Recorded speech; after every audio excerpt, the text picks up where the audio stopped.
right, welcome back to the channel. So we're gonna switch things up moving forward. I wanted to go ahead and let y'all know, and we also do have a TKM update. We'll get to that here in 1 second. But first off, we are working tonight, so we're about to get this paint booth rocking and rolling.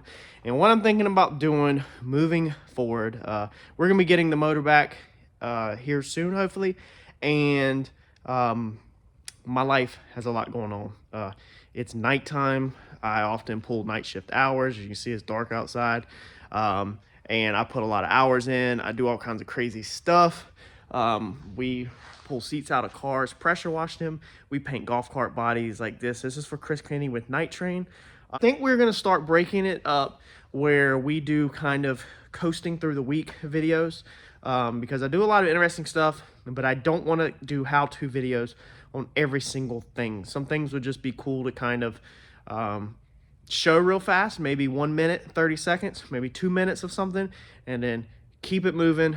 Just interesting things kind of in the life of a used car salesman, used car dealership, body shop, whatever you want to call us. We buy wrecks from IAA, total losses, salvage titles.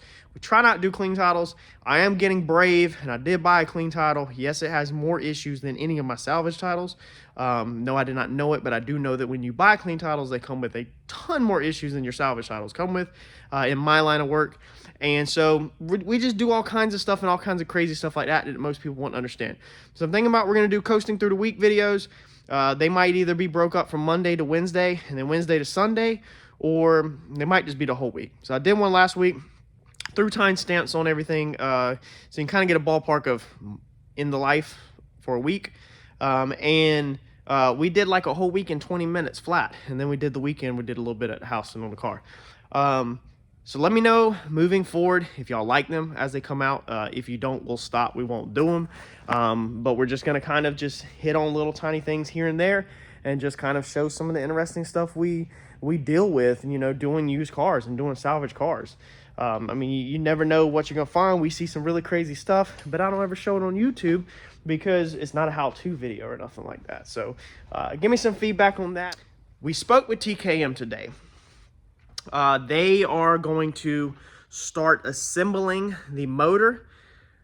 Should be by the end of this week or definitely next week, they said. Not that it'll be done, they're going to start assembling it. Now, I imagine that a shop of that caliber, if they're not swamped and back up, I imagine that assembly would go pretty quick. I could be completely wrong. They did not give me a time frame. I do not expect it back in a certain time frame. I'm just completely guessing that I don't think we're looking at another 30 days here, guys. So make sure you smash that bell button. Make sure you're subscribed, because we're going to be rocking and rolling this summer. We're going to get this motor back. And as you know, I have another Coyote that we are going to get built. Financially, I've got to pay this Coyote off once I pay this bill to TKM. I'm going into this repair probably owing about $1,500 to $2,000 in the hole before I pay that bill. So whatever that bill is going to get stacked on top of what I already owe. So financially, we got a little hurdle to overcome. We're going to have to pay down. But once we get that paid down, we're going to be building a spare motor, so there's no more downtime. That way, every time my stupid self blows them up, we just take it to TKM and swap it out. Hopefully, we can keep a spare motor on the race trailer. That's the whole point here. It's going to take me a little while to get to it, but we'll make it happen. So again, TKM said, if not the end of this week, next week, they're going to start assembling on the motor. I think it's going to go pretty quick, so I think we're about to be shelling over big bucks here soon, and I will definitely take y'all along on that ride. But moving forward, once we get the motor back, there's all kinds of little things that we have to do throughout the week. Stuff gets really hectic when we have the car in the picture, plus my business, plus now me working night shift, night hours. Like it's absolutely crazy. I'm gonna have to cut back on some of the night hours. Blah, blah, blah. You'll kind of catch the drift as you follow along, but make sure you smash that bell button because stuff will probably get pretty interesting. Like, comment, subscribe, share with your friends, send it to anybody that might be interested in this kind of stuff. Let's get in this booth and get this thing paid in tonight. Let's try to get out of here before 11 o'clock. Peace, y'all.